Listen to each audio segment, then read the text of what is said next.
Assalamualaikum warahmatullahi wabarakatuh. Sobat Asul rahimakumullah. Memang semua sudah tahu dan kagum akan kecerdasan Abu Nawas. Tak ada yang meragukannya sama sekali. Pada suatu hari, Raja Harun al-Rashid telah mempermalukan Abu Nawas dengan menyiram air kencing di depan para tamu undangan. Abu Nawas hanya bisa terdiam, namun dalam hati dia merencanakan sesuatu di lain hari. Kisahnya, figur Abu Nawas ini memang sangat lihai dalam menyelesaikan masalah. Tidak hanya lucu saja, akan tetapi juga bijaksana sehingga Abu Nawas tidak dapat dianggap enteng. Raja sangat bangga memiliki warga seperti Abu Nawas ini. Namun, pada pihak lain, dari diri Abu Nawas juga sangat menjengkelkan Raja karena ulahnya yang selalu tidak tahu diri. Oleh karena itulah, Baginda Raja tak pernah berhenti memeras otaknya untuk membalas Abu Nawas. Seperti pada tahun-tahun sebelumnya, setiap bulan Rabiul Awal diadakan acara Maulid Nabi. Sambil tersenyum, Baginda Raja bergumam dalam hati, "Awas sih kamu Abu Nawas, kali ini kamu pasti kena." Acara Maulid Nabi pun tibalah waktunya dan diselenggarakan di istana. Pada saat itu semua pembesar negeri hadir termasuk putra-putra mahkota dari kerajaan sebelah. Termasuk pula Abu Nawas ikutan diundang.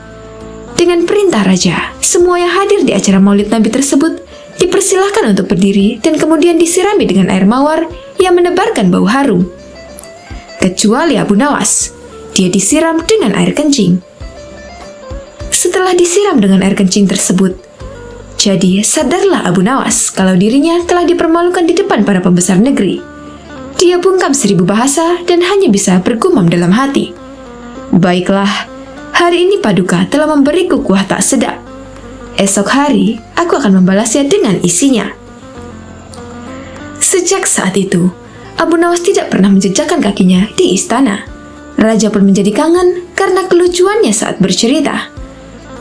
Ketika Raja memanggilnya ke istana, rupanya Abu Nawas tidak bersedia dengan alasan sakit yang membuat tubuhnya lemah lunglai. Karena khawatir telah terjadi sesuatu dengan diri Abu Nawas, Raja pun ingin menengoknya diiringi dengan beberapa petinggi kerajaan.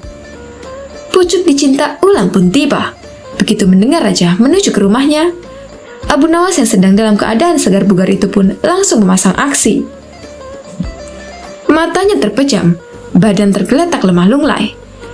Namun sebelum dia beraksi demikian, dia telah terlebih dahulu menyuruh istrinya menyiapkan obat ajaib yang berbentuk bulatan kecil. Dan di antara bulatan obat ajaib itu terdapat 2 butir yang dibubuhi tinja di dalamnya. Tak berapa lama kemudian, Raja sudah ada di depan pintu rumah Abu Nawas. "Wahai Abu Nawas, apa yang kamu telan itu?" tanya Raja. "Inilah yang disebut obat ajaib. Resepnya hamba peroleh lewat mimpi tadi malam. Jika hamba menelan 2 butir, niscaya akan sembuh," jawab Abu Nawas yang terlentang dan segera bangun setelah menelan pil yang kedua. "Kalau begitu, aku juga mau minum obat ajaib itu," kata Raja. "Baiklah tuanku." Paduka berbalinglah dan pejamkan mata seperti hamba sekarang ini. "Tidak boleh duduk, apalagi berdiri," kata Abu Nawas. Maka Raja pun menuruti perintah Abu Nawas. Begitu mata Raja terpejam, Abu Nawas cepat-cepat memasukkan butiran obat ajaib yang telah dibubuhi tinja itu ke mulut Raja. Tiba-tiba saja Baginda Raja bangkit sambil membelalakkan matanya. "Hai Abu Nawas, engkau memberiku makan tinja ya?" kata Raja. Maka Abu Nawas pun segera bersimpuh sambil memberi hormat kepada rajanya. "Wahai Khalifah, dulu Baginda memberi hamba kuahnya. Sekarang hamba berikan isinya. Jikalau Baginda tidak memberi hamba uang 100 dinar, kejadian itu akan hamba ceritakan kepada khalayak ramai," kata Abu Nawas. "Diamlah ya Abu Nawas, jangan ngomong kepada siapa-siapa. Nanti aku akan memberimu uang 100 dinar, kata Raja. Setelah itu, Raja dan semua pengikutnya kembali ke istana. Mereka menyiapkan pundi-pundi yang berisi uang 100 dinar. Nah, untuk kesekian kalinya, Abu Nawas berhasil memperdayai rajanya, berhasil mengalahkan rajanya.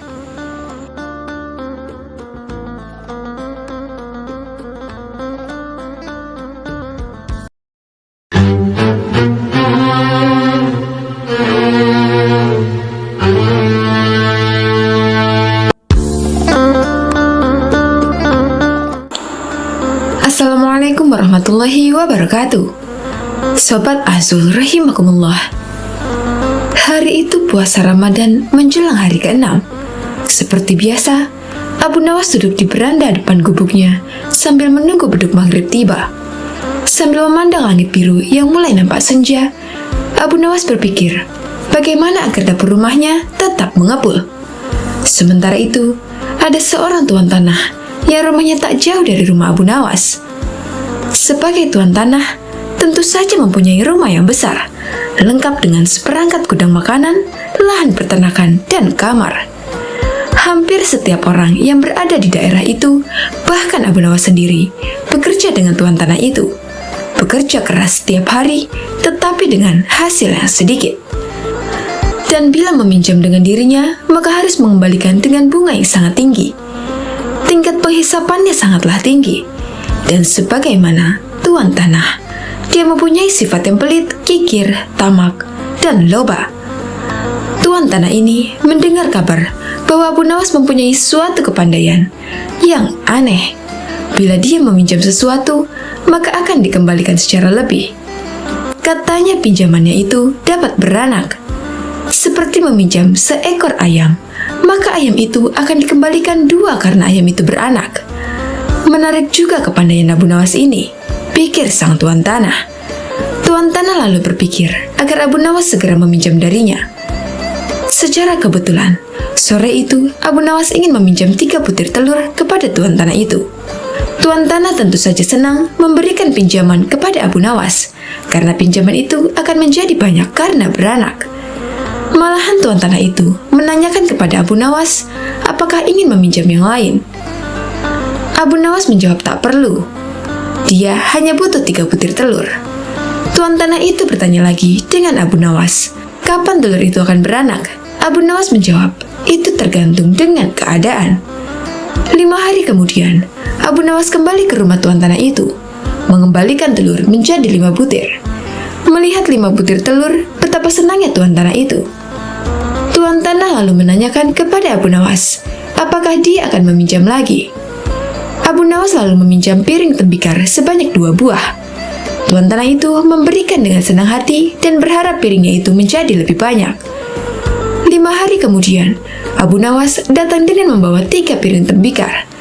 Walaupun tak sesuai dengan yang diharapkan, tetapi hatinya cukup gembira, karena 2 piring hanya melahirkan 1 anak saja.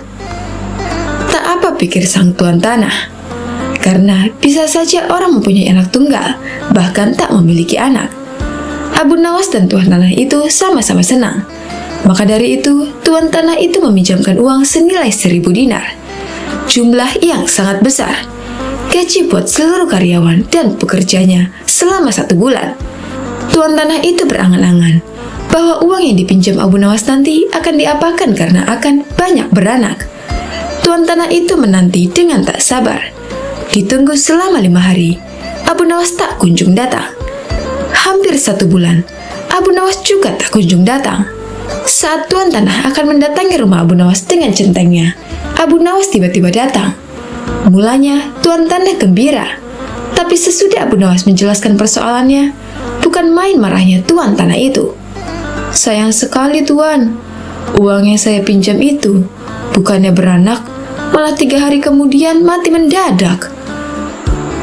Mendengar kata-kata itu, betapa geramnya tuan tanah. Hampir saja Abu Nawas dihajar centeng tuan tanah. Untung saja ada teman-teman Abu Nawas yang baru pulang dari bekerja. Tuan tanah itu mengadukan ke pengadilan. Tuan tanah itu berharap Abu Nawas akan digantung atau bahkan dihukum rajam. Dan pengadilan pun digelar. Abu Nawas membeberkan semua duduk permasalahannya. Demikian juga tuan tanah itu menjelaskan. Pengadilan pun memutuskan cukup rasional. Kalau sesuatu bisa beranak, sudah pasti bisa mati. Dan Abu Nawas telah menjalankan lakonnya dengan baik.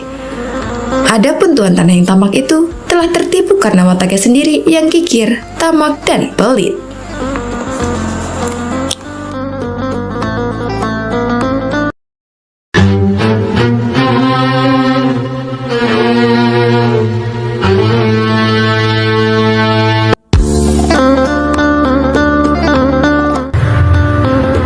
Assalamualaikum warahmatullahi wabarakatuh.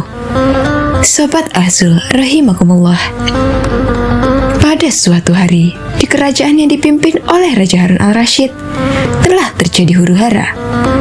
Rakyatnya tak lagi mendapatkan ketenangan seperti biasanya, karena telah terjadi penculikan dan pembunuhan yang sangat misterius. Raja dan para prajuritnya akhirnya mengetahui bahwa huru-hara tersebut bukan datang dari musuh, namun dari dalam istana sendiri yang diotaki oleh para menterinya. Namun Raja sangat kesulitan untuk mencari tahu siapa yang bersekongkol terhadap tindakan penculikan dan pembunuhan tersebut, karena dia melihat bahwa para menterinya semuanya taat kepadanya. Dari itu, dipanggillah Abu Nawas yang dikenal memiliki otak yang cerdas. Akhir-akhir ini aku gelisah, seolah ada seseorang yang hendak mengkudeta kerajaanku. Apa ada yang salah dengan kepemimpinanku? Tanya Raja kepada Abu Nawas. Ampun beribu ampun Baginda. Apa yang bisa hamba lakukan untuk membantu? Tanya Abu Nawas. Begini wahai Abu Nawas, berilah cara kepadaku untuk menguji kesetiaan para menteriku, kata Raja dengan iming-iming hadiah. Baiklah Paduka, berilah hamba waktu sehari saja agar bisa memikirkan caranya, ujar Abu Nawas sambil beranjak meninggalkan rajanya. Setibanya di rumah, Abu Nawas berpikir keras untuk menemukan cara yang terbaik dan jitu. Karena kelelahan, Abu Nawas akhirnya tertidur dengan lelapnya. Pada keesokan harinya, ketika dia hendak sholat subuh, dia menemukan sorban yang berbau tak sedap. Sorban itu memang telah lama tak dicuci oleh istrinya. Dari situlah Abu Nawas menemukan cara jitu untuk menguji kesetiaan para menteri kerajaan. Setelah sholat subuh, Abu Nawas segera bergegas menuju istana kerajaan untuk menghadap Raja Harun al-Rasyid. Abu Nawas meminta Raja untuk bersandiwara seolah telah memiliki sorban yang sakti. Raja Harun setuju dan melakukan apa yang telah diperintahkan oleh Abu Nawas. Setelah itu, maka dikumpulkanlah kelima menterinya untuk menghadap. Di hadapan para menteri itu, Raja mengatakan bahwa ia telah mendapatkan hadiah berupa sorban sakti hasil pemberian dari kerajaan lain. Dan salah satu kesaktian sorban itu adalah bisa menentukan masa depan kerajaan di masa yang akan datang. Wahai para menteriku, bantulah aku untuk menentukan masa depan negeri ini, titah Raja. Bagaimana caranya wahai Baginda? Tanya salah seorang menteri. Masing-masing dari kalian, coba ciumlah sorban hadiah ini secara bergantian. Apabila berbau wangi, maka kerajaan ini akan abadi. Namun, bila baunya busuk, maka kerajaan ini tak akan lama lagi akan segera runtuh. Jelas Raja. Sesuai dengan perintah Raja, para menteri satu persatu memasuki ruangan untuk mencium sorban sakti tersebut. Setelah semuanya telah mendapat giliran, maka dikumpulkanlah lagi menteri-menterinya. Bagaimana baunya? Tanya Raja. Sorban ini baunya sangat harum. Niscaya kerajaan ini akan abadi, jawab menteri pertama. Menteri kedua dan ketiga menjawab sama dengan menteri pertama. Intinya, mereka berusaha untuk membuat rajanya senang. Giliran menteri keempat dan kelima angkat bicara. Di luar dugaan, menteri keempat dan kelima ini mengatakan bahwa sorban sakti tersebut berbau busuk dan menyengat hidung. Mendengar pernyataan menteri keempat dan kelima itu, Raja akhirnya membuka rahasia bahwa sorban yang dikiranya sakti tersebut adalah milik Abu Nawas yang sudah usang dan tak dicuci lama sekali. Bergetarlah badan dari menteri pertama, kedua, dan ketiga. Kini, aku tahu siapa di antara kalian yang telah berkhianat kepadaku. Kalian telah terbukti berbohong, dan kalian pantas untuk masuk penjara, ujar Raja Harun. Menteri pertama, kedua, dan ketiga segera ditangkap dan dimasukkan ke dalam penjara. Kepada kepada menteri keempat dan kelima. Raja Harun memberikan hadiah kepada mereka karena kesetiaan yang telah diberikan. Tak lupa juga, Abu Nawas mendapatkan bagian hadiah yang telah dijanjikan oleh Raja Harun kemarin.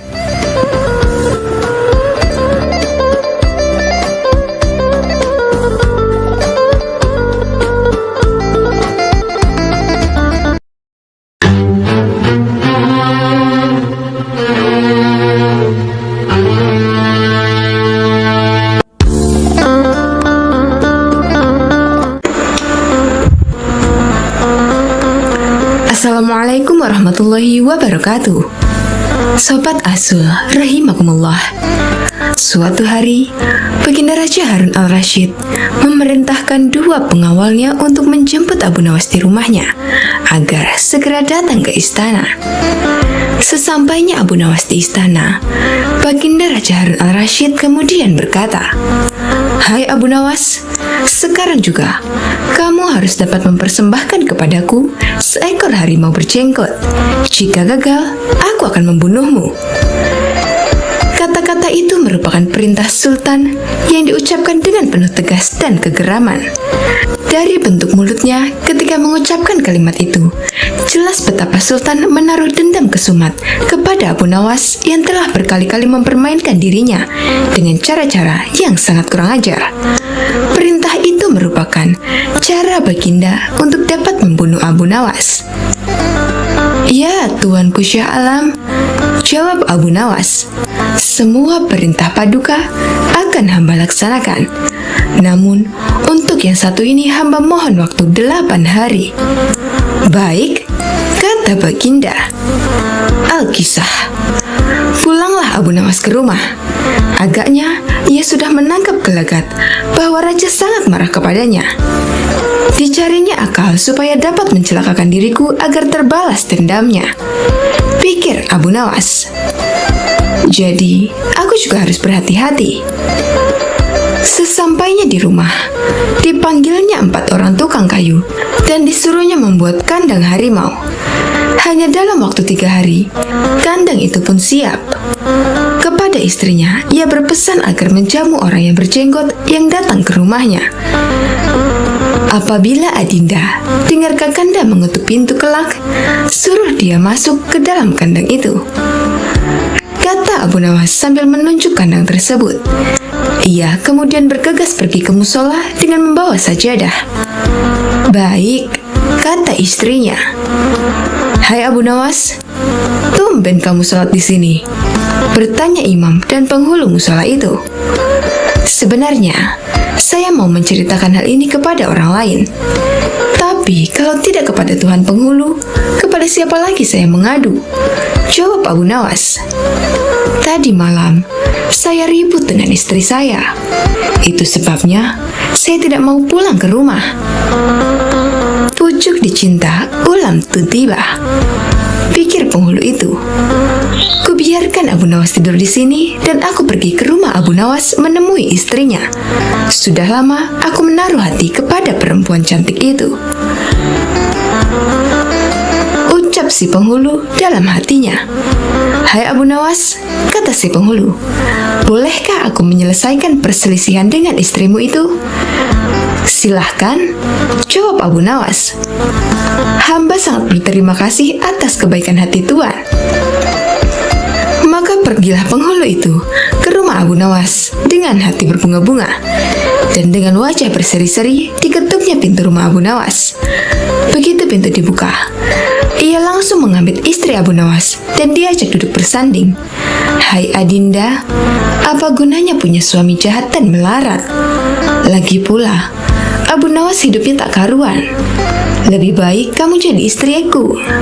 Kamu dapat hidup senang dan tidak kekurangan suatu apapun," ucap si penghulu. "Baiklah, kalau keinginan Tuan demikian," jawab istri Abu Nawas. Tak berapa lama kemudian, terdengar pintu diketuk oleh seseorang. Ketukan itu membuat penghulu beling satan. "Kemana aku harus bersembunyi?" ia bertanya kepada nyonya rumah. "Tuan penghulu, "Silakan bersembunyi di dalam kandang itu," jawab istri Abu Nawas. Ia lalu menunjuk kandang yang terletak di dalam kamar Abu Nawas. Tanpa pikir panjang lagi, penghulu itu masuk ke dalam kandang itu dan menutupnya dari dalam. Sedangkan istri Abu Nawas segera membuka pintu.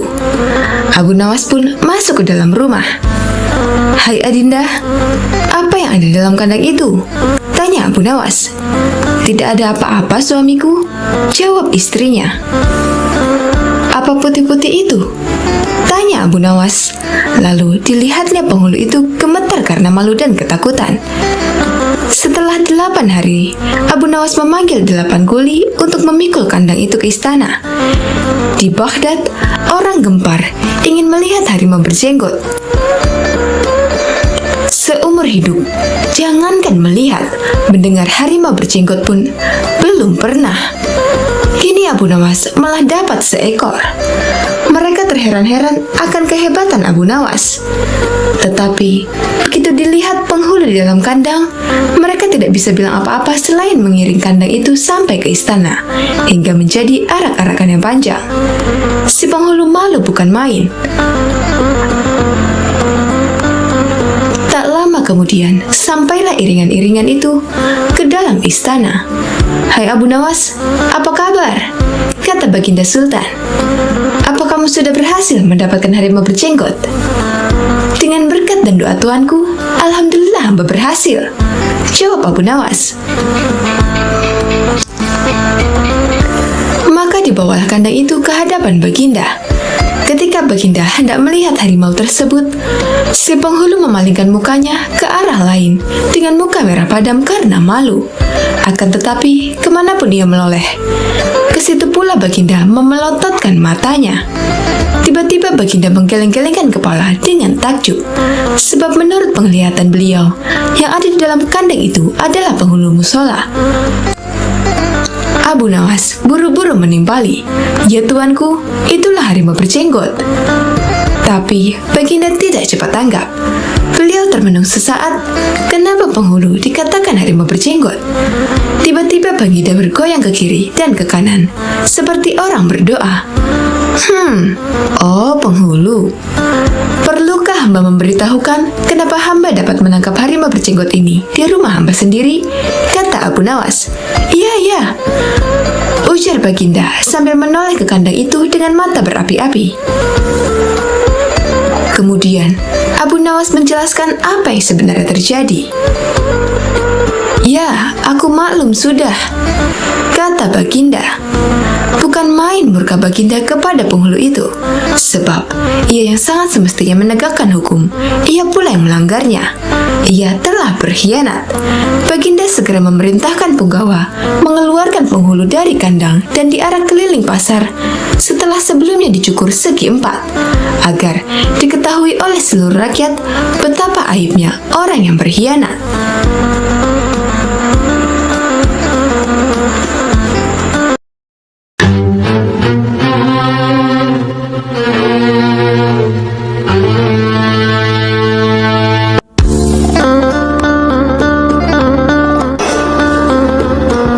Assalamualaikum warahmatullahi wabarakatuh.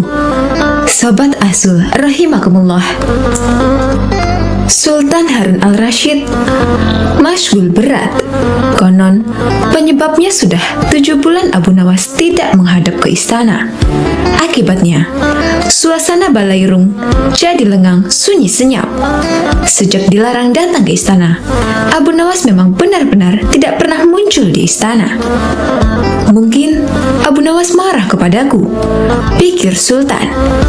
Maka diutuslah seorang punggawa ke rumah Abu Nawas. Tolong sampaikan kepada Sultan, aku sakit hendak bersalin, jawab Abu Nawas kepada punggawa yang datang ke rumah Abu Nawas, menyampaikan pesan Sultan. Aku sedang menunggu dukun beranak untuk mengeluarkan bayiku ini, kata Abu Nawas lagi sambil mengelus-ngelus perutnya yang buncit. Ajaib benar, kata Baginda dalam hati setelah mendengar laporan punggawa setianya. Baru hari ini aku mendengar kabar seorang lelaki bisa hamil dan sekarang hendak bersalin. Dulu, mana ada lelaki melahirkan? Aneh. Maka timbul keinginan Sultan untuk menengok Abu Nawas. Maka, berangkatlah dia, diiringi sejumlah menteri dan para punggawa ke rumah Abu Nawas. Begitu melihat Sultan datang, Abu Nawas pun berlari-lari, menyambut dan menyembah kakinya, seraya berkata, "Ya Tuanku Syah Alam, berkenan juga rupanya Tuanku datang ke rumah hamba yang hina ini." Sultan dipersilahkan duduk di tempat yang paling terhormat, sementara Abu Nawas duduk bersila di bawahnya. "Ya Tuanku Syah Alam, apakah kehendak Duli Syah Alam datang ke rumah hamba ini? Rasanya bertahta selama bertahun-tahun, baru kali ini Tuanku datang ke rumah hamba," tanya Abu Nawas. "Aku kemari karena ingin tahu keadaanmu," jawab Sultan. "Engkau dikabarkan sakit hendak melahirkan dan sedang menunggu dukun beranak. Sejak zaman nenek moyangku hingga sekarang, aku belum pernah mendengar ada seorang lelaki mengandung dan melahirkan. Itu sebabnya aku datang kemari." Abu Nawas tidak menjawab, ia hanya tersenyum. "Coba jelaskan perkataanmu. Siapa lelaki yang hamil dan siapa dukun beranaknya?" tanya Sultan lagi. Maka dengan senang hati berceritalah Abu Nawas. "Konon, ada seorang raja mengusir seorang pembesar istana. Tetapi, setelah 5 bulan berlalu, tanpa alasan yang jelas, sang raja memanggil kembali pembesar tersebut ke istana. Ini ibarat hubungan laki-laki dan perempuan yang kemudian hamil tanpa menikah. Tentu saja, itu melanggar adat dan agama, menggegerkan seluruh negeri. Lagi pula, apabila seorang mengeluarkan titah, tidak boleh mencabut perintahnya lagi. Jika itu dilakukan, ibarat menjilat air ludah sendiri. Itulah tanda-tanda pengecut. Oleh karena itu, harus berpikir masak-masak sebelum bertindak. Itulah tamsil seorang lelaki yang hendak bersalin. Adapun dukun beranak yang ditunggu adalah Baginda kemari," kata Abu Nawas. "Dengan kedatangan Baginda kemari, berarti hamba sudah melahirkan. Yang dimaksud dengan bersalin adalah hilangnya rasa sakit atau takut hamba kepada Baginda." "Bukan begitu," kata Sultan. "Ketika aku melarang kamu datang lagi ke istana, itu tidak sungguh-sungguh, melainkan hanya bergurau saja. Besok, datanglah engkau ke istana. Aku ingin bicara kepadamu. Memang di sana banyak menteri, tetapi tidak seperti kamu. Lagi pula selama engkau tidak hadir di istana, selama itu pula hilanglah cahaya balairungku. Segala titah Baginda, patik junjung tinggi tuanku," sembah Abu Nawas dengan ta'zim. Tetapi Sultan cuma menggeleng-geleng kepala, dan tidak berapa lama kemudian Sultan pun kembali ke istana dengan perasaan heran bercampur geli.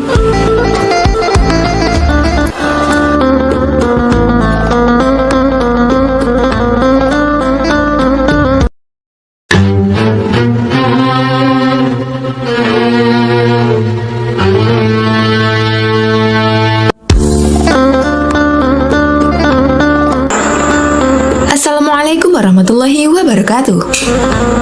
Sobat Ahsul rahimakumullah.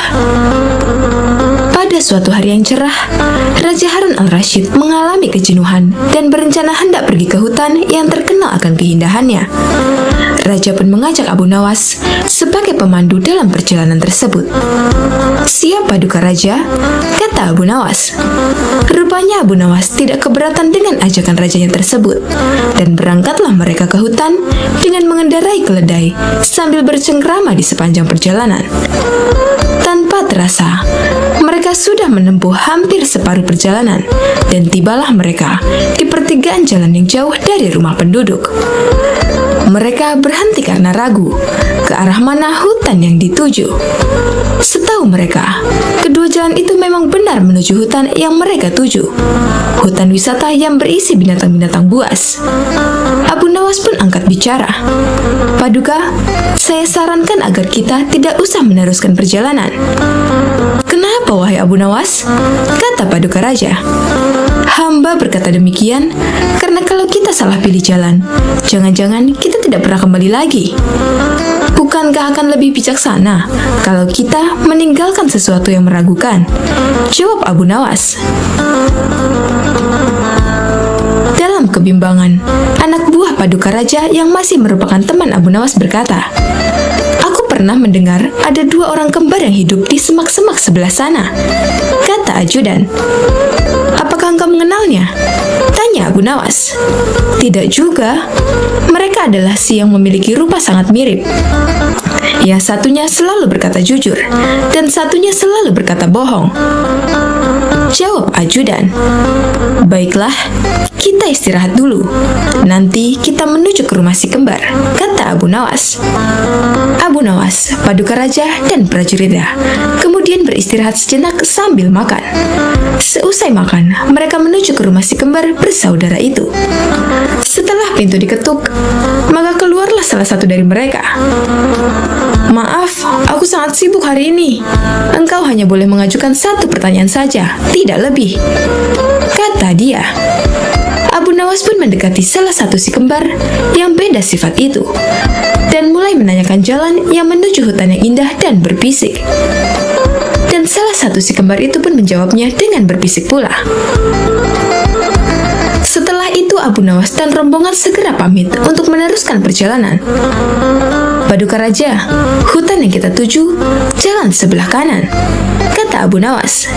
"Bagaimana engkau bisa tahu harus ambil jalan arah kanan?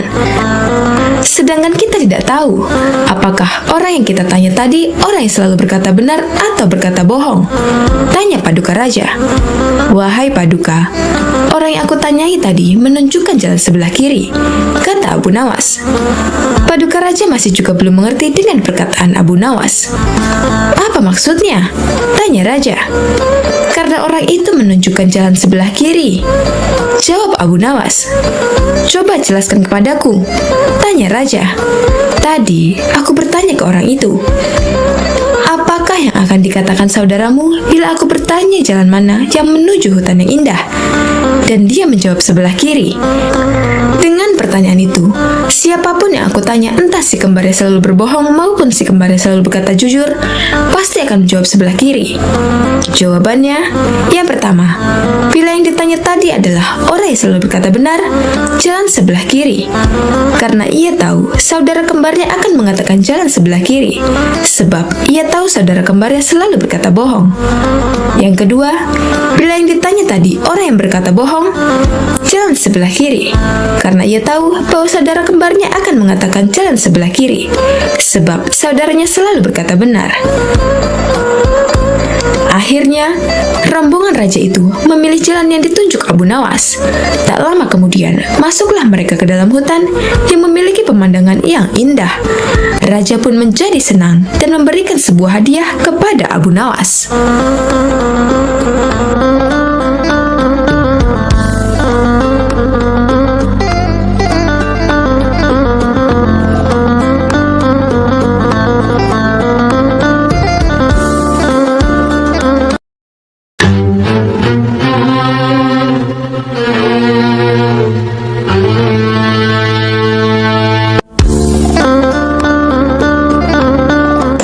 Assalamualaikum warahmatullahi wabarakatuh.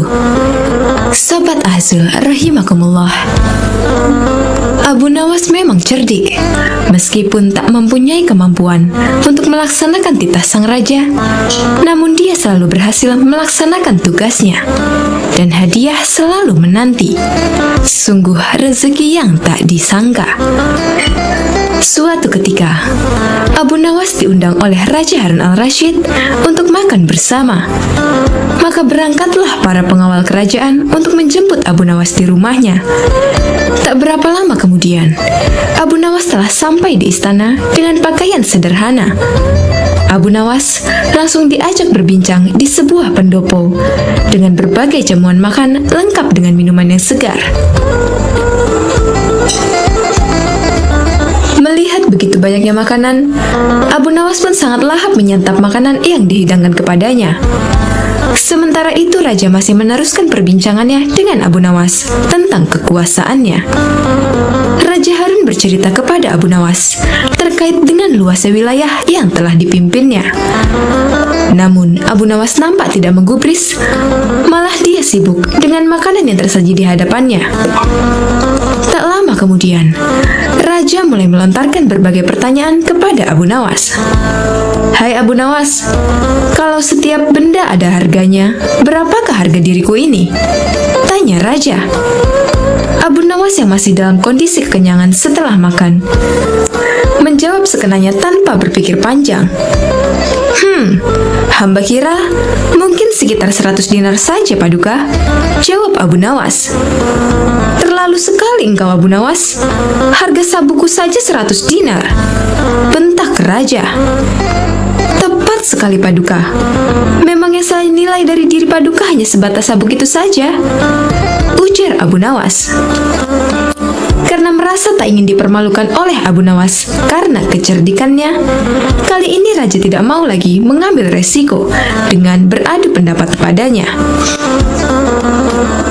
Oleh karena itu, Abu Nawas diajak menuju ke tengah-tengah prajuritnya yang merupakan ahli bela diri dan ketangkasan. "Ayo Abu Nawas, di hadapan para prajuritku, tunjukkanlah kemampuan memanahmu. Panahlah sekali saja. Kalau panahmu dapat mengenai sasaran, hadiah akan menantimu. Tapi kalau gagal, engkau akan aku penjara," kata Raja. Abu Nawas pun bergegas mengambil busur dan anak panah. Dengan memantapkan hati, Abu Nawas membidik sasaran dan mulai memanah. Namun panahnya meleset dari sasaran. "Dari pengamatan saya, ini adalah gaya memanah para makalar tanah," ujar Abu Nawas untuk menutupi kelemahannya. Sesaat kemudian, Abu Nawas mencabut sebuah anak panah lagi dan membidik sasaran. Lagi-lagi, anak panah yang dibidikkan itu melesat terlalu jauh dari sasaran. "Kalau yang ini, Paduka, ini gaya juragan buah kalau sedang memanah," sahut Abu Nawas untuk menutupi kelemahannya yang kedua. Untuk yang ketiga kalinya, Abu Nawas kembali mencabut anak panah dan mulai membidiknya. Namun kali ini, kebetulan anak panah yang dibidiknya mengenai sasaran. "Nah, yang ini Paduka, ini baru gaya Abu Nawas kalau sedang memanah. Saya pun menunggu hadiah yang Paduka janjikan," kata Abu Nawas dengan gembira. Dengan tak bisa menyembunyikan tawanya, Paduka Raja lantas memberikan hadiah kepada Abu Nawas. Dengan kecerdikannya bermain kata-kata yang masuk logika, akhirnya Abu Nawas mendapatkan hadiah. Dia pun langsung memohon diri karena tak sabar untuk memberikan hadiah itu kepada istrinya. Wallahu a'lam bishawab.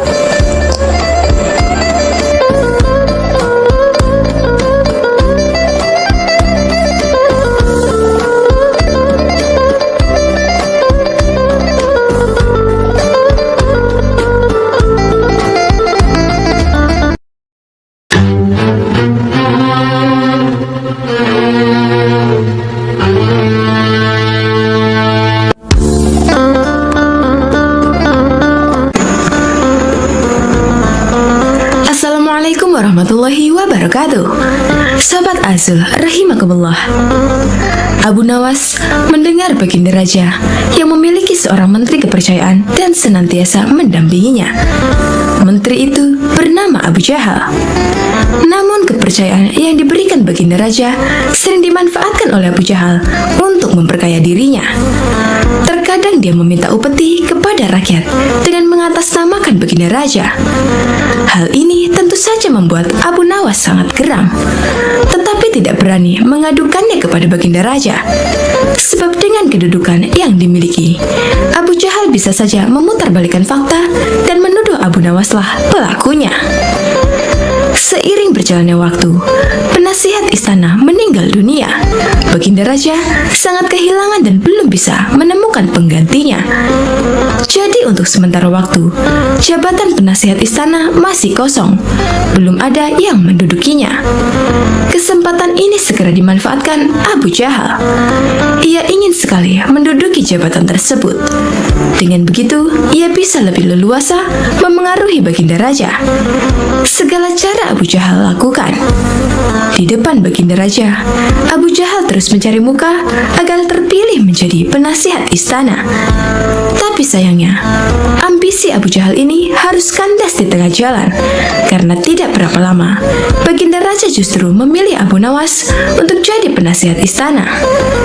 Keputusan Baginda Raja ini tentu saja membuat Abu Jahal kecewa, sehingga ia menaruh dendam kepada Abu Nawas. Suatu hari, ketika Abu Jahal melihat Abu Nawas sedang duduk bersama Baginda Raja, timbul pemikiran di kepalanya.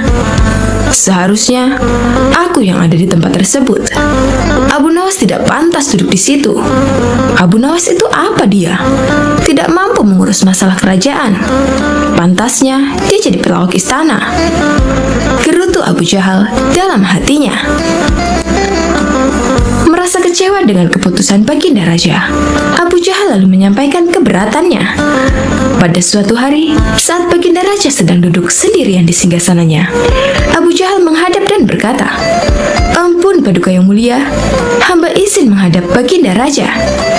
Baginda Raja terkejut melihat Abu Jahal yang tiba-tiba menghadapnya. "Ada apa Abu Jahal? Apa yang ingin kau sampaikan?" tanya Baginda Raja. "Ampun Paduka yang mulia, hamba rasa Abu Nawas tidak pantas menjabat sebagai penasihat istana. Karena menurut hamba, dia tidak tahu apa-apa soal negara. Abu Nawas itu apa keahliannya? Cuma melucu saja," tutur Abu Jahal. "Tapi, bukankah Abu Nawas terkenal cerdas? Dia juga seorang yang jujur," ujar Baginda Raja. "Apakah Paduka sudah meragukan kejujuran saya?" tanya Abu Jahal. "Bukan seperti itu. Kamu kan sudah menduduki jabatan Menteri Istana. Jadi wajar kalau Abu Nawas yang mengisi jabatan penasihat istana," jawab Baginda Raja. "Tapi hamba lebih berpengalaman Paduka yang mulia, apalagi mengenai kenegaraan. Hamba juga ahli berperang, tubuh hamba kekar dan perkasa. Lalu hamba sudah lama berbakti kepada Baginda Raja. Hamba rasa hambalah yang lebih pantas menjadi penasihat istana," ucap Abu Jahal. Melihat ambisi Abu Jahal yang begitu besar ingin menjadi penasihat istana, Baginda Raja akhirnya membuat keputusan. Ia ingin mengadakan sayembara antara Abu Nawas dan Abu Jahal. Maka dipanggillah Abu Nawas untuk datang ke istana. Singkat cerita, Abu Nawas pun menghadap Baginda Raja. "Ampun Paduka yang mulia, ada gerangan apa memanggil hamba?" tanya Abu Nawas. "Hai Abu Nawas, Abu Jahal sangat menginginkan jabatan penasihat istana. Dia minta supaya jabatanmu diganti olehnya. Tapi aku juga tidak mungkin memecatmu begitu saja. Biar adil, maka aku putuskan akan mengadakan sayembara untuk kalian berdua. Siapa yang menjadi pemenangnya, maka dialah yang berhak jadi penasihat istana," jelas Baginda Raja. Sejenak Abu Nawas terdiam dan berpikir, Abu Jahal pasti punya rencana busuk.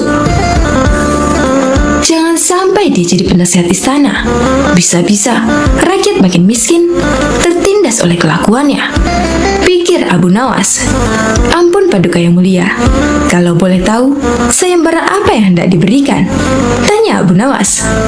"Aku ingin masing-masing dari kalian membawakan satu gentong air laut, tapi yang rasanya tawar," perintah Baginda Raja.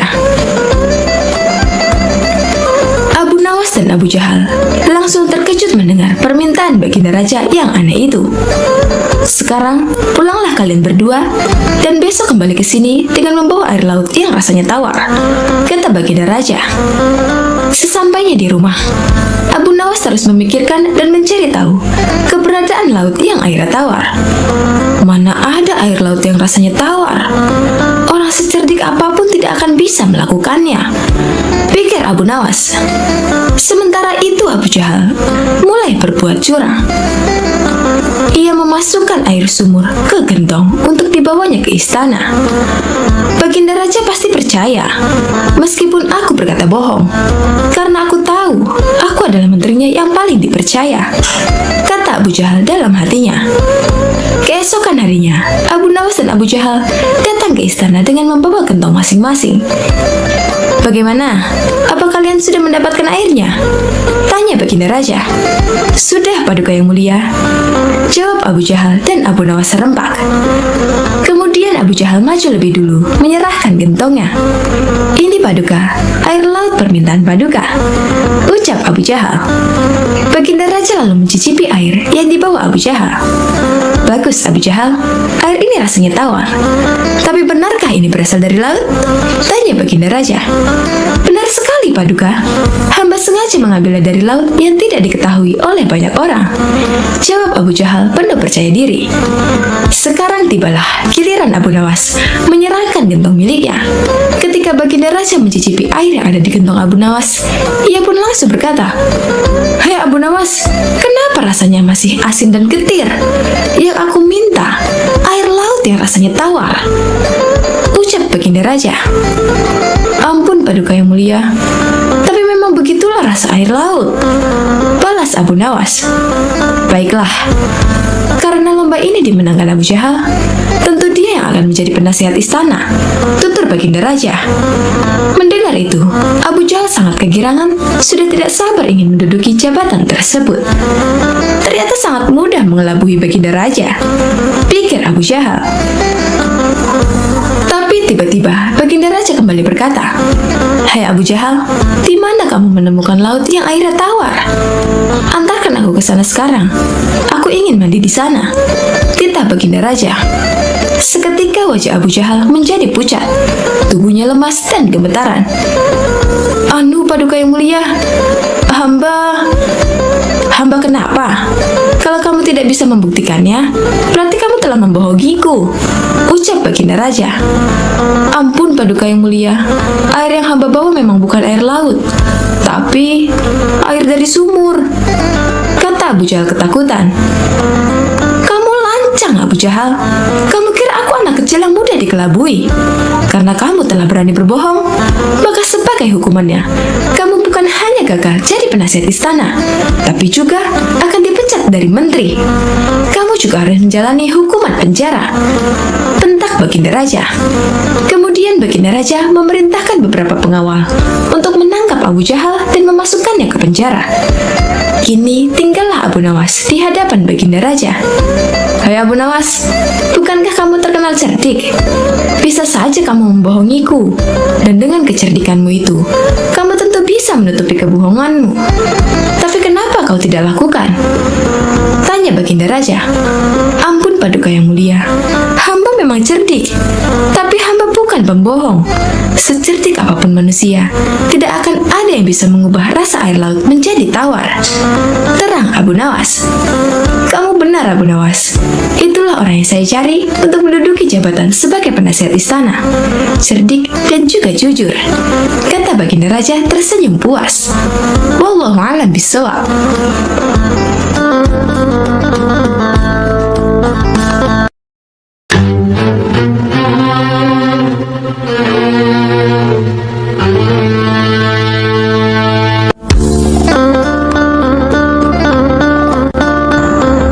Assalamualaikum warahmatullahi wabarakatuh. Sobat Asul rahimakumullah. Abu Nawas adalah seorang ulama besar yang terkenal dengan kecerdasannya dan dipercaya sebagai wali Allah. Di suatu hari, Baginda Raja Harun al-Rashid merasakan sakit di seluruh anggota badannya. Bahkan, untuk berjalan saja terasa berat.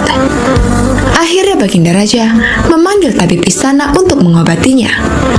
Tapi ternyata hasilnya nihil, lantaran tabib istana hingga tabib sekota Baghdad tak bisa mengobatinya. Akhirnya, Raja Harun al-Rashid membuat sayembara untuk para tabib agar bisa menyembuhkan penyakitnya. Barang siapa yang bisa mengobati penyakit Baginda Raja akan diberi hadiah uang emas yang banyak. Sayembara tersebut pun menyebar di seluruh kota. Banyak para tabib yang akhirnya ikut mengadu nasib untuk mengobati Baginda Raja. Abu Nawas yang mendengar sayembara itu pun tertarik untuk mencobanya. Padahal ia sama sekali tidak mempunyai kemampuan untuk mengobati. Hari yang ditunggu pun telah tiba. Abu Nawas menghadap raja untuk mencoba mengobatinya. "Abu Nawas, rupanya engkau ikut pula dalam sayembara yang kuadakan ini," kata raja. "Benar, Baginda," kata Abu Nawas. "Apa kamu bisa mengobati penyakitku ini?" tanya Raja Harun al-Rasyid. "Hamba akan mencobanya, Baginda. Hamba akan mencoba menerapkan cara-cara yang belum pernah dilakukan oleh tabib lainnya," jawab Abu Nawas meyakinkan. Abu Nawas kemudian meminta Raja Harun al-Rasyid untuk menerangkan penyakit apa yang dideritanya agar bisa memberikan tindak lanjut. Baginda Raja Harun al-Rasyid pun menerangkan jika tubuhnya terasa nyeri, tangan dan kakinya terasa pegal-pegal. Setelah memeriksa, Abu Nawas tak langsung mengobatinya. Ia meminta waktu 2 hari kepada Raja Harun al-Rasyid untuk meramu resep obat terbaik untuknya. Di bawah pohonnya rindang, Abu Nawas terus berpikir resep untuk sang baginda. Maklum saja, Abu Nawas bukanlah tabib, sehingga ia pun bingung harus memberikan resep apa untuk baginda raja.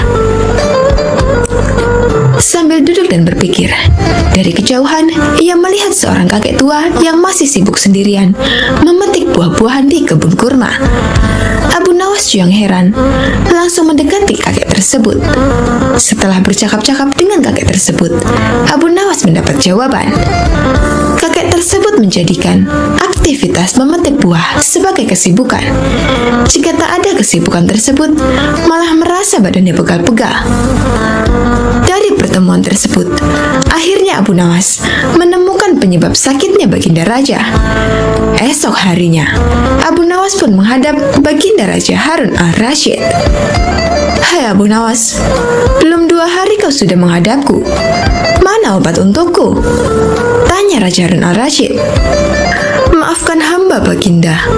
Kali ini, hamba datang belum membawa obat yang dapat Baginda minum.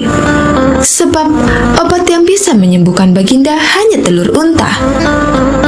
Baginda harus cari telur unta itu sendiri, karena jika tak dicari sendiri, maka khasiatnya akan hilang," terang Abu Nawas. "Kalau itu yang kau sarankan, baiklah, aku akan segera mencarinya," jawab baginda raja. Dengan sekuat tenaga, Raja Harun al-Rasyid mencoba mencari telur unta di pasar. Para pedagang pun terheran, bukankah unta itu beranak bukan bertelur? Tapi mereka tak berani mengatakan hal itu sebab yang mencari adalah baginda raja. Setelah berkeliling kota dan tak menemukan satupun penjual telur unta, Harun al-Rasyid bertemu nenek tua yang menjelaskan jika unta tak bertelur tapi beranak. Baginda raja lantas tersadar jika ia baru dibohongi oleh Abu Nawas. Sampai di istana, Raja Harun al-Rasyid merasa kelelahan setelah perjuangannya mencari telur unta dengan berjalan kaki. Baginda raja pun akhirnya tertidur pulas karena kelelahan.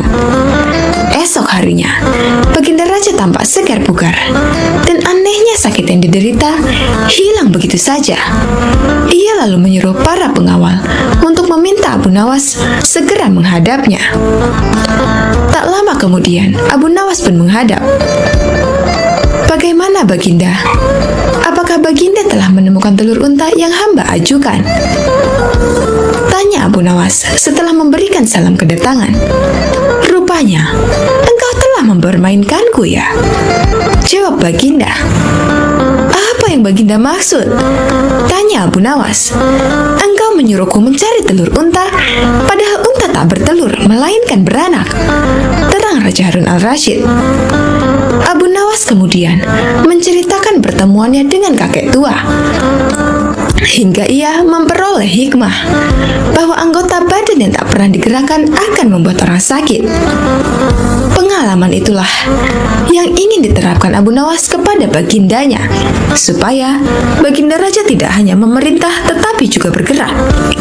Tentu saja baginda tidak akan menemukan telur unta, sebab tidak akan mungkin ada unta yang bertelur. Tapi, bukankah baginda sekarang sudah merasa lebih enakan? Tanya Abu Nawas setelah memberikan penjelasan. Benar? Apa yang kau katakan itu benar, Abu Nawas? Jawab raja yang tak lagi marah mendengar jawaban Abu Nawas. Bahkan aku semalam dapat tidur dengan pulas sekali. Lanjut baginda raja. Kalau begitu, betul jika ada pepatah yang mengatakan, tidak ada kelezatan kecuali setelah kepayahan. Sahut Abu Nawas. Mendengar hal itu, Raja Harun al-Rasyid pun tertawa dan geleng-geleng kepala atas kecerdikan Abu Nawas.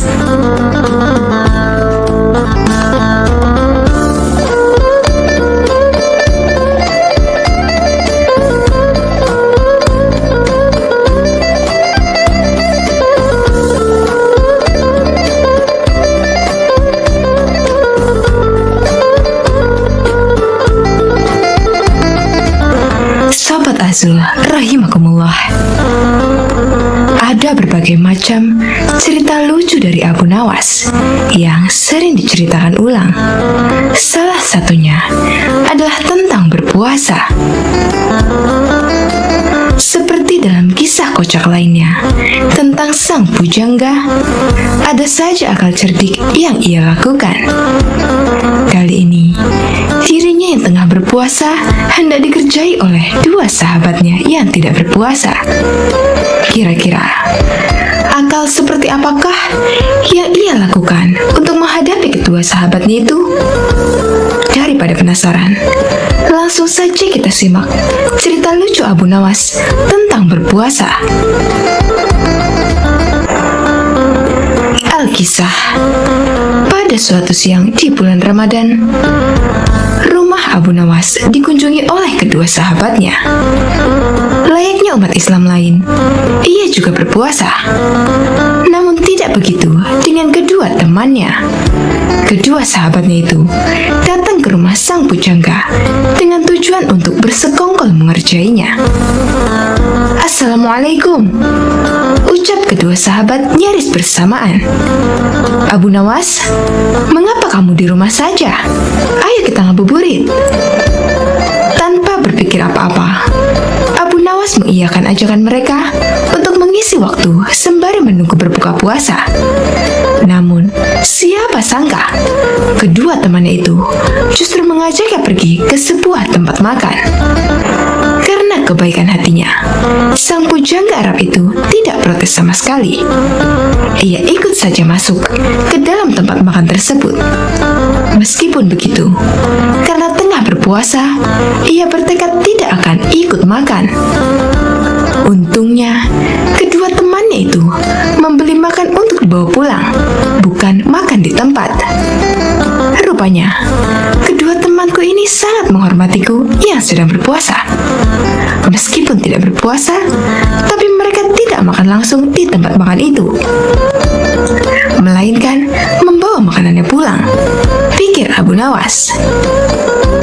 Setelah selesai membeli makanan, mereka bertiga menuju ke rumah salah seorang sahabat. Kebetulan saja, ketika sampai di sana, azan maghrib baru saja berkumandang. Wah, sudah waktunya berbuka puasa, ucap Abu Nawas. Batalkan saja dahulu puasamu dengan minum, ucap salah satu temannya. Sang pujangga pun segera minum, kemudian menunggu ditawari makan bersama. Jangan lupa sholat dulu, ucap temannya yang lain. Nanti kamu ketinggalan jatah waktu sholat maghrib.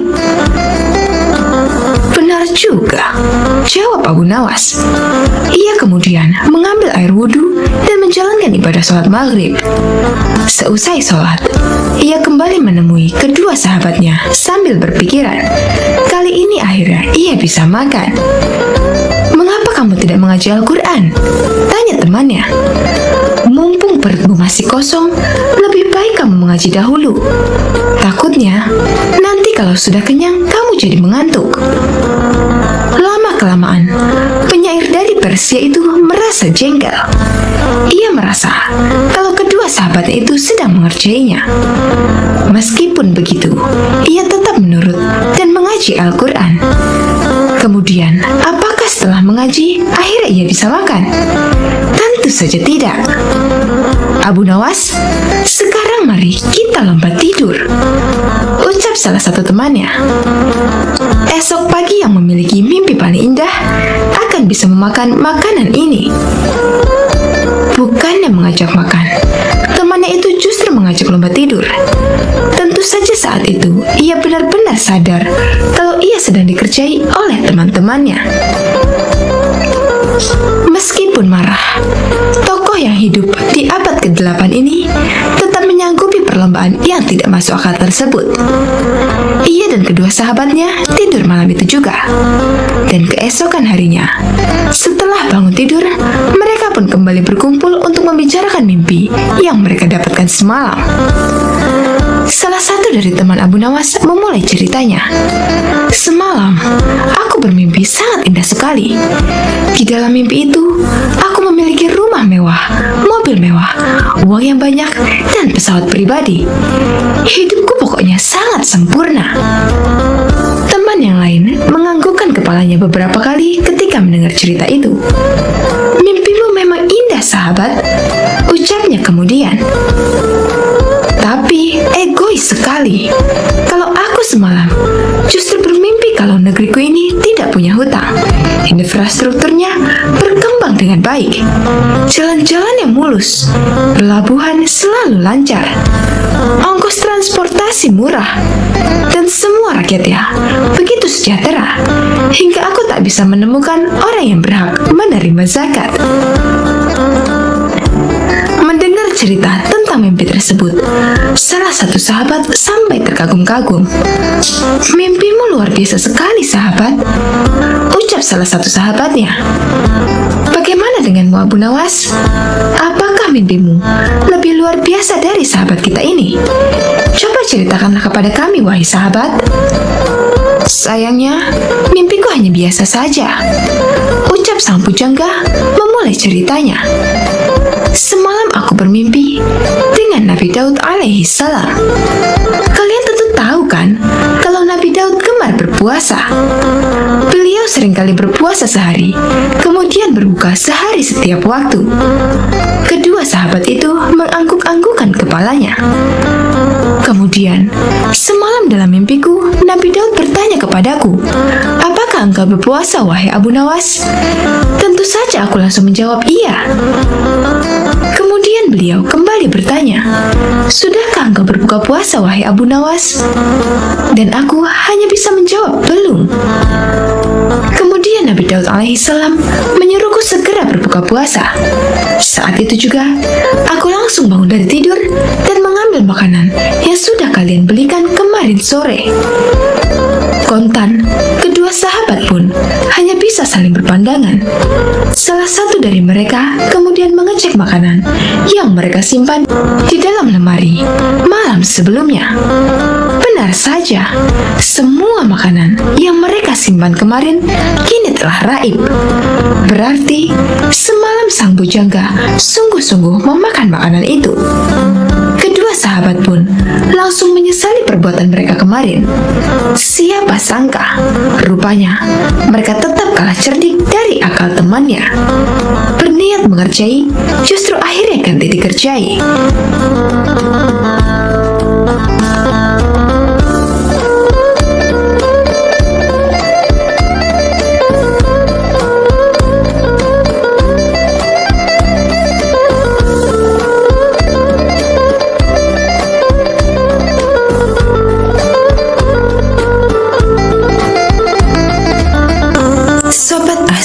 Rahimakumullah. Dikisahkan, kala itu sejumlah penduduk Baghdad berkumpul di depan istana Khalifah Harun al-Rashid. Sebagian berteriak dan meminta agar Abu Nawas segera ditangkap. Dikisahkan dalam buku Kisah Lucu Kecerdasan Abu Nawas, susunan Sukma Hadiwiyanto, kala itu sejumlah penduduk Baghdad berkumpul di depan istana Khalifah Harun al-Rashid. Sebagian berteriak dan meminta agar Abu Nawas ditangkap. Para penduduk protes karena baliho raksasa milik Abu Nawas yang dipasang di depan rumahnya yang berbunyi, "Dijual cepat matahari Baghdad." siapa cepat dapat bonus anak unta. Penduduk lainnya merasa panik dan kasak-kusuk di depan istana. Mereka takut sekaligus bingung. Jika matahari Baghdad dijual, maka bagaimana mereka bisa hidup? Abu Nawas, kamu serius mau menjual matahari? Tanya Khalifah Harun al-Rashid sambil mengamati massa yang membludak di depan istananya. Benar Baginda, supaya kita bisa ikut cara mereka menggunakan otak, jawab Abu Nawas. Maksudnya, Khalifah kembali bertanya. Begini Baginda, apakah Baginda senang infrastruktur di Baghdad terbangun hebat di zaman Baginda? Baginda bangga bisa menjadi teladan untuk rakyat bahwa selama menjabat jadi khalifah, Baginda tidak korupsi. Baginda senang tidak mempertontonkan keserakahan dengan menguasai ratusan ribu hektar padang pasir. Padahal Baginda bisa melakukannya dengan kekuasaan yang sekarang Baginda genggam. Beber Abu Nawas. Khalifah Harun al-Rashid yang bingung lantas meminta Abu Nawas untuk menjelaskan maksud dari ucapannya. Abu Nawas, coba ke inti masalah. Jika Baginda turun dan tanya massa yang sekarang berdemonstrasi itu, ketahuilah bahwa mereka akan menjawab, buat apa bangun infrastruktur? Infrastruktur tidak bisa dimakan. Jadi, jalan-jalan mulus yang Baginda bangun selama ini, puluhan bendungan yang Baginda banggakan, lapangan terbang, rel kereta api di Koramabad, pasar-pasar di Kirkuk, itu semua percuma, tidak bisa dimakan, kata Abu Nawas menjelaskan. Khalifah Harun al-Rashid pun terdiam. Baginda bangga tidak korupsi. Anak Baginda jual pisang goreng. Itu malah membuat mereka marah dan cemburu. Buat mereka, Baginda mestinya korupsi agar mereka tak repot-repot lagi bikin isu tak masuk akal. Misalnya, Baginda keturunan Mongolia. Baginda memusuhi ulama. Baginda membiarkan partai Bands yang sudah dilarang tumbuh lagi. Wah, pokoknya banyak Baginda. Lalu, apa hubungannya dengan menjual matahari? Tanya Khalifah Harun al-Rashid. Abu Nawas kemudian menjelaskan apa yang dianggap Khalifah Harun sebagai prestasi nasional justru dianggap pemborosan dan membebani negara karena mereka terbiasa melihat prestasi yang ada di ruang gelap. Di ruang gelap, gadis cantik tak terlihat. Sebatang emas bisa dianggap besi. Tapi, kalaupun mata mereka tak melihat di ruang gelap, bukankah telinga mereka dapat mendengar? Hati mereka terbuka. Bagaimana mungkin mereka menuduhku memusuhi ulama, padahal wakilku sekarang adalah ulama besar? Jikapun mereka tak suka aku, bukankah kepada mereka sekarang aku sodorkan ulama yang dulu mereka klaim mereka bela? Mengapa sekarang mereka tinggalkan? Abu Nawas kemudian berkata, Baginda, itulah enaknya melihat dunia di ruang gelap sambil terbalik. Kita bisa menikmati apa yang mereka nikmati selama ini. Baginda tidak capek berpikir rasional. Khalifah Harun al-Rashid kembali terdiam.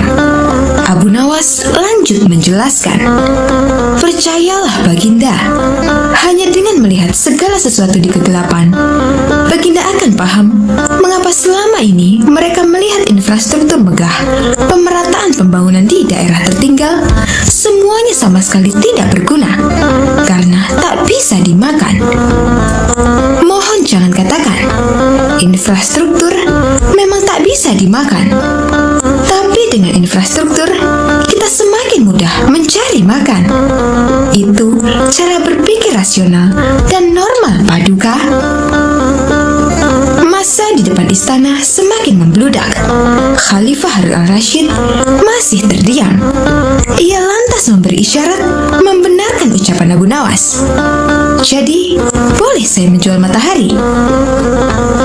Kisah ini menunjukkan bahwa Abu Nawas sebagai sebagai pribadi yang cerdas dan peduli.